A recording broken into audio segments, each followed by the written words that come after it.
สวัสดีครับสวัสดีครับเพื่อนๆสวัสดีทุกคนนะครับที่เข้ามาชมช่องวิถีชีวิตคนหลังเขาครับผมวันนี้ก็มาตามกันต่อจากคลิปอาทิตย์ที่แล้วนะครับวันนี้ก็เราจะพากันไปวัดแอ่นหัวลังนะครับผมวัดแอ่นหัวลังนี่ก็อยู่ไม่ใกล้ไม่ไกลจากวัดพระธาตุจอมดอยนะครับจากคลิปที่ผมเคยลงอาทิตย์ที่แล้วนะครับผมวันนี้เรามาตามกันต่อนะครับวันนี้ก็น้องชายก็จะพาผมไปที่วัดแอ่นหัวลังนะครับผมลงจากวัดพระธาตุจอมดอยมานะครับแล้วก็ขับวนมาเรื่อยๆนะครับผมแล้วก็จะเลี้ยวขวานะครับเลี้ยวขวาไปวัดพระธาตุแอ่นหัวลังนะครับอันนี้ก็ใกล้จะถึงแล้วครับผมตรงนี้ก็จะเป็นทางเข้าวัดแอ่นหัวลังนะครับทางก็จะเป็นทางรุกรังอยู่นะครับอาจจะประมาณปี2ปีนะครับอาจจะเป็นทางลาดยางนะครับเพราะว่าตอนนี้ก็เขากำลังปรับปรุงพัฒนาเรื่อยๆนะครับเห็นขนหินจากแม่น้ำข้างล่างนี้ขึ้นมาวางกองไว้ข้างทางนะครับกำลังจะปรับปรุงพัฒนาถนนให้มันดีขึ้นนะครับจากทางรุกรังก็อาจจะกลายเป็นทางลาดยางนะครับเพื่อให้ศรัทธาสาธุชนทั้งหลายที่มากราบไหว้สิ่งศักดิ์สิทธิ์หรือมาเที่ยววัดแอ่นหัวลังเนี่ยไปมาหาสู่กันง่ายนะครับไปมาสะดวกนะครับผมเนี่ยครับผมเราก็มาถึงในวัดแล้วนะครับตอนนี้เราก็กำลังหาที่จอดรถอยู่นะครับผม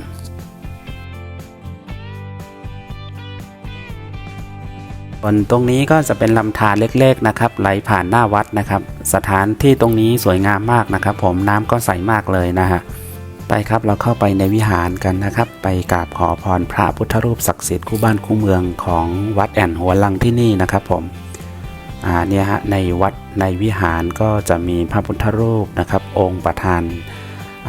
ใหญ่ๆตั้งอยู่นะครับหันหน้าพระพักไปทางทิศตะวันออกนะครับส่วนรอบๆก็จะมีพระพุทธรูปองค์ต่างๆนะครับเรียงรายเต็มไปหมดเลยนะครับผมตรงนี้ก็สวยงามมากนะครับตรงฝาผนังวิหารด้านในนะครับตรงที่เราเห็นอยู่นะไม่ใช่ภาพวาดนะครับตรงนั้นก็คือจะเป็นพระพุทธรูปองค์ต่างๆเล็กๆน้อยๆนะครับตั้งเรียงรายกันเต็มไปหมดเลยนะครับผมเนี่ยฮะจากด้านล่างไปถึงด้านบนเลยนะครับนี่ก็สวยงามเหมือนกันนะครับแต่ผมไม่ทราบว่าตรงนี้คือจะเป็นศิลปะอะไรนะครับผมน่าจะเป็นศิลปะชาวแอนนะครับเพราะว่าตรงนี้ก็จะเป็นพี่น้องแอนเยอะนะครับผมก็เลยตั้งชื่อว่าเป็นวัดแอ่นหัวรังนะครับสวยงามมากครับผมตรงนี้ก็สวยงามอีกองค์หนึ่งนะครับพระพุทธรูปองค์นี้ก็ใหญ่มากนะครับตรงนี้ก็วิหารหลังนี้ก็มีพระพุทธรูปองค์เล็กๆนะครับแล้วก็ตามเสาวิหารนะครับแล้วก็ตามฝาผนังต่างๆนะครับเยอะแยะไปหมดเลยนะครับผมสวยงามจริงๆครับสาธุสาธุอนุโมทนาครับผมขอให้แฟนคลับทุกคนที่มาชมช่องวิถีชีวิตคนหลังเขานะครับได้รับบุญส่วนนี้ด้วยนะครับสาธุสาธุครับ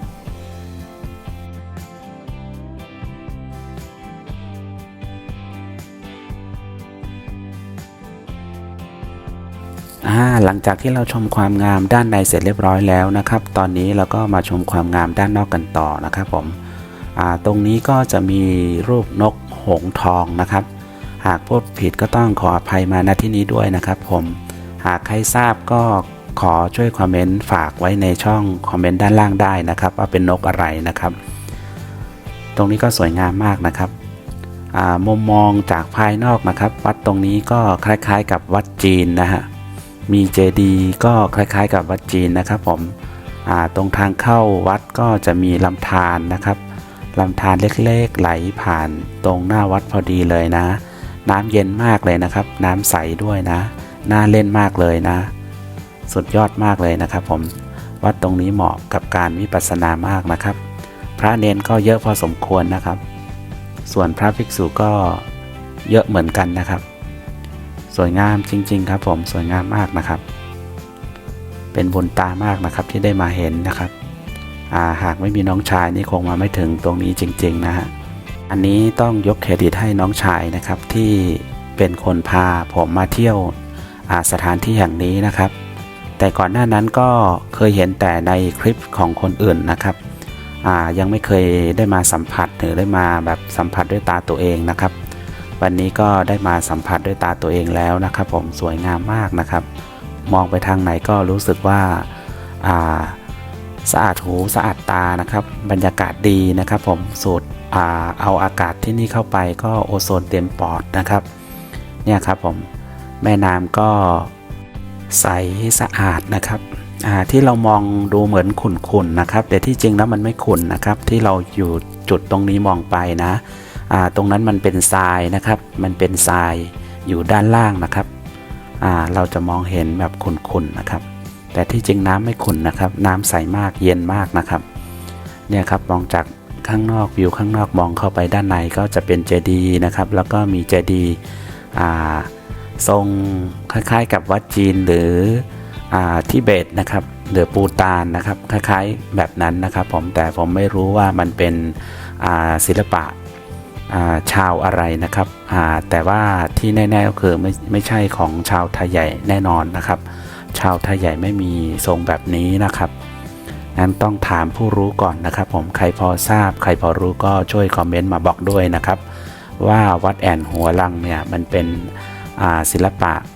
ของชาวอะไรนะครับผม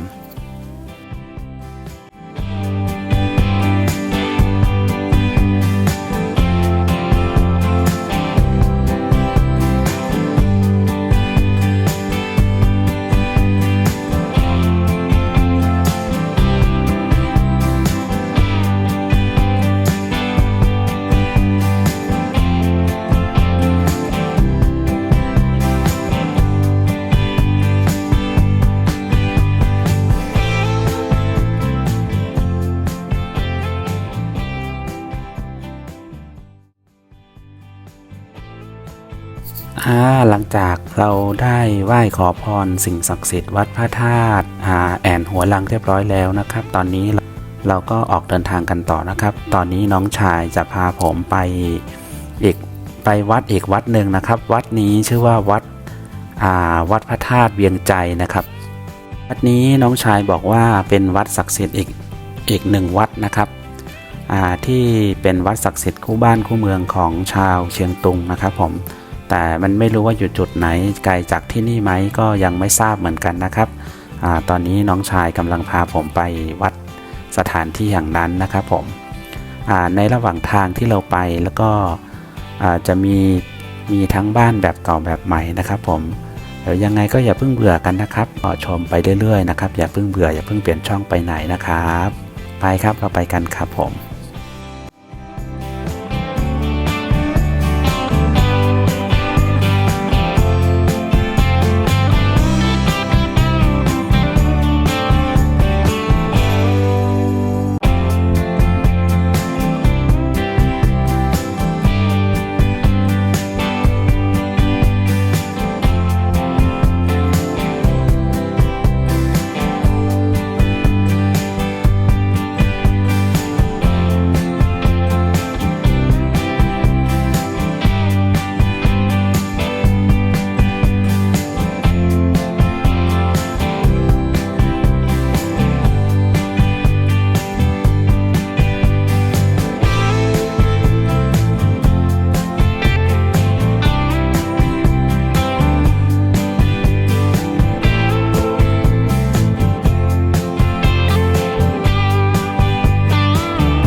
วิวสวยฟ้าใสนะครับในระหว่างทางที่เราไปเนาะบางครั้งก็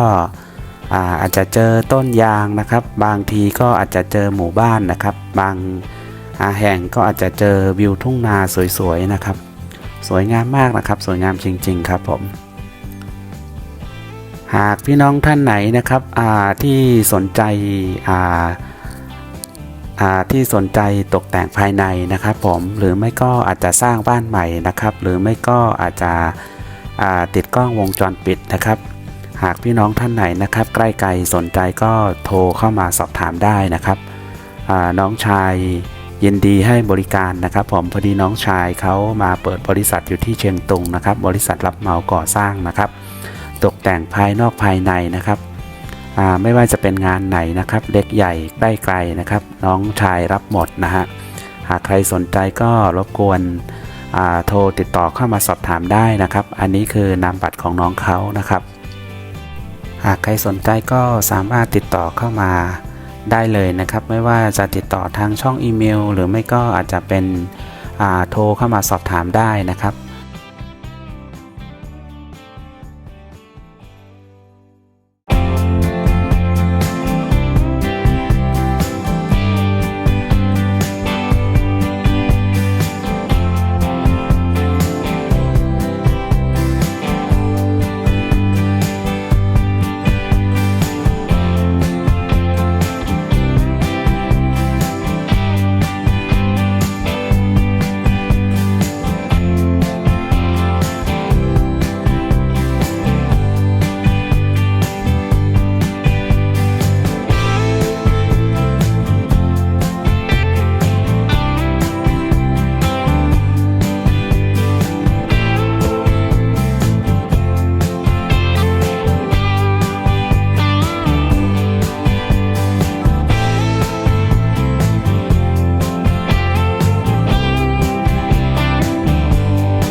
ในที่สุดเราก็มาถึงนะครับนี่ก็คือเป็นวัดเวียงใจนะครับวัดพระธาตุเวียงใจครับผมตรงนี้ก็เป็นวัดโบราณนะครับหลังคาจะมุงด้วยกระเบื้องดินขอนะครับผนังวัดก็จะเป็นอิฐแดงนะครับตรงนี้ก็จะเป็นบริเวณวัดนะครับผมก่อนที่เราจะเดินเข้าไปกราบพระในวิหารนะครับเราก็ต้องมาชมความงามก่อนเข้าไปนะฮะวัดตรงนี้ก็จะเป็นวัดโบราณนะครับเป็นโบราณสถานอายุก็ราวๆประมาณ 7-800 ปีนะครับอายุอานามของวัดแห่งนี้นะครับก็พอๆกับวัดพระธาตุจอมดอยที่เราเคยไปมาอาทิตย์ที่แล้วนะครับผมไปครับผมเราเข้าไปในวิหารดีกว่านะครับเราเข้าไปกราบพระกันนะครับส่วนด้านในวิหารนี้นะครับจะไม่มีพระพุทธรูปประธานองค์ใหญ่ๆตั้งอยู่เหมือนวัดที่เราเคยไปมานะครับตรงนี้จะเป็นเจดีย์นะครับผมตรงนี้ก็จะเป็นเจดีย์เก่าแก่นะครับแล้วก็จะมีพระพุทธรูปองค์เล็กๆตั้งอยู่ประจำทิศนะครับผมคล้ายๆกับวัดพระธาตุจอมดอยนะฮะเนี่ยครับก็คล้ายๆกันนะครับผมไม่ทราบว่าคนที่สร้างนี้นะครับคนที่สร้างวัดหรือสร้างสถานที่แห่งนี้เป็นคนเดียวกันกับคนที่สร้างวัดพระธาตุจอมดอยหรือเปล่านะครับตรงนี้ผมไม่ทราบนะครับเพราะว่าดูแล้วนะครับสังเกตดูอายุก็ประมาณ 7-800 ปีนะครับก็พอๆกันนะครับผมคิดว่าน่าจะคนสร้างนะครับน่าจะเป็นคนเดียวกันนะครับผมแต่วัดแห่งนี้มันจะดูแบบเก่าแล้วก็ดูแบบกว้างกว่าที่วัดพระธาตุจอมดอยนะครับทั้งหมดทั้งมวลที่ว่านะครับเพียงแค่คิดเองเองนะครับอันนี้ก็ต้องขออภัยนะครับผมจะใช่หรือไม่ใช่ก็ยังไม่แน่ใจนะครับจะใช่คนที่สร้างวัดพระธาตุแห่งนี้กับวัดพระธาตุจอมดอยเป็นคนเดียวกันหรือเปล่าอันนั้นก็ยังไม่ทราบนะครับผมหากใครทราบหากใครรู้ก็ช่วยคอมเมนต์บอกด้วยนะครับ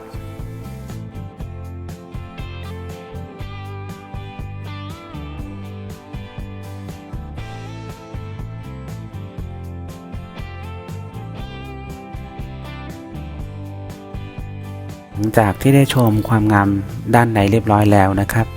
เราก็ไปชมความงามด้านนอกกันต่อนะครับผมตอนนี้ผมก็ออกมาจากด้านในวิหารเรียบร้อยแล้วนะครับก็ได้มายืนอยู่หลังวิหารนะครับก็มาชมความงามหลังวิหารอีกทีหนึ่งนะฮะวัดนี้จากตรงจุดนี้นะครับมองไปตรงป้ายตรงซ้ายมือนะครับจะเห็นมีภาษาไทยอยู่นะครับอาจารย์ได้รับการสนับสนุนจากแรงศรัทธาจากประเทศไทยนะครับผมจากวัดปากน้ำนะครับจากวัดปากน้ำภาษีเจริญนะครับเพราะว่าเห็นรูปหล่อของ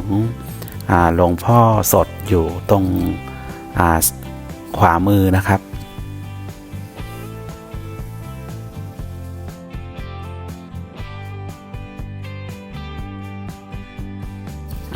ตรงจุดนั้นก็คือเป็นรูปหล่อของหลวงพ่อสดวัดปากน้ำภาษีเจริญนะครับ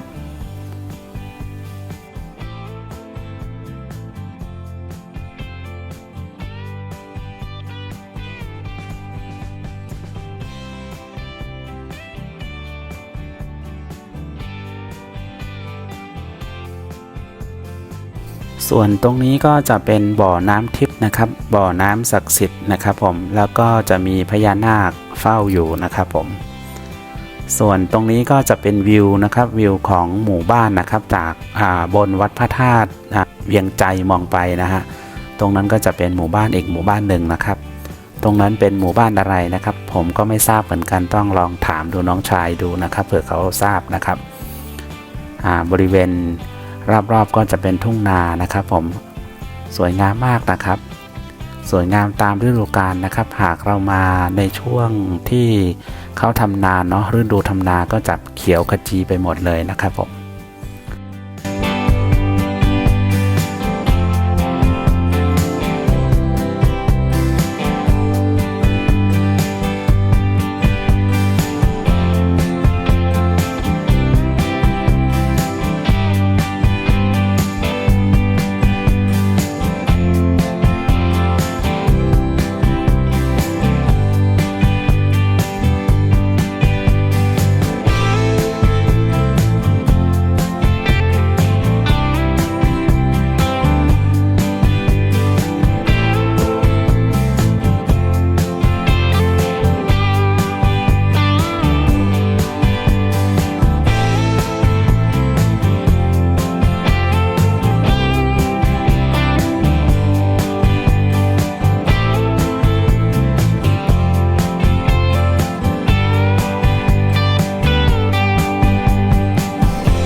ครับเราไปชมจุดชมวิวอีกหนึ่งจุดนะครับตรงนี้ก็สวยงามมากนะครับ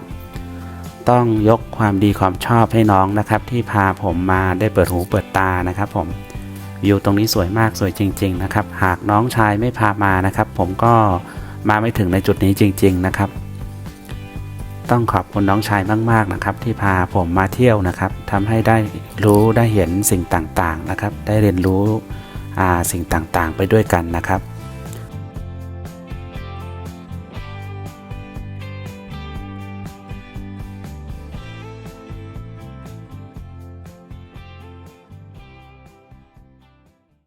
ถัดออกไปอีกนิดนึงนะครับตรงใกล้ๆวิหารนะครับตรงนี้ก็จะมีพระพุทธรูปองค์ใหญ่ๆนะครับผมท่านจะยืนให้พรนะครับเป็นองค์ประธานพรหรือเปล่านะฮะไม่ทราบนะครับผมสวยมากนะครับพระพุทธรูปองค์นี้ก็เด่นแล้วก็สง่างามแล้วก็องค์สูงมากนะครับน้องเขากำลังไหว้พระพุทธรูปอยู่นะครับน้องอายุแค่ไม่กี่ขวบเองนะครับผมผู้คนที่นี่นะครับจะปลูกฝังให้ลูกหลานนะครับได้มากราบไหว้นะครับจะพาเข้าวัดเข้าวานะครับซึมซับเอาพระพุทธศาสนาเข้าในจิตใจนะครับเด็กตัวเล็กๆแค่นี้นะครับกราบไหว้พระเป็นแล้วนะครับผมแล้วก็กราบสวยงามด้วยนะครับน้องน่ารักมากนะครับน้องเขาเป็นลูกสาวของน้องชายผมเองนะครับน้องน่ารักมากนะครับหากใครชื่นชอบคลิปนี้ก็ขอฝากกดไลค์กดแชร์กด Subscribe ไว้นะครับหากมีคลิปใหม่เข้ามาท่านจะได้ไม่พลาดชมครับผมเดี๋ยวยังไงก็ผมขออนุญาตปิดคลิปก่อนนะครับเจอกันใหม่ในคลิปหน้านะครับสวัสดีครับสวัสดีครับทุกคนขอบพระคุณมากๆนะครับที่เข้ามารับชมในช่องวิถีชีวิตคนหลังเขานะครับสวัสดีครับ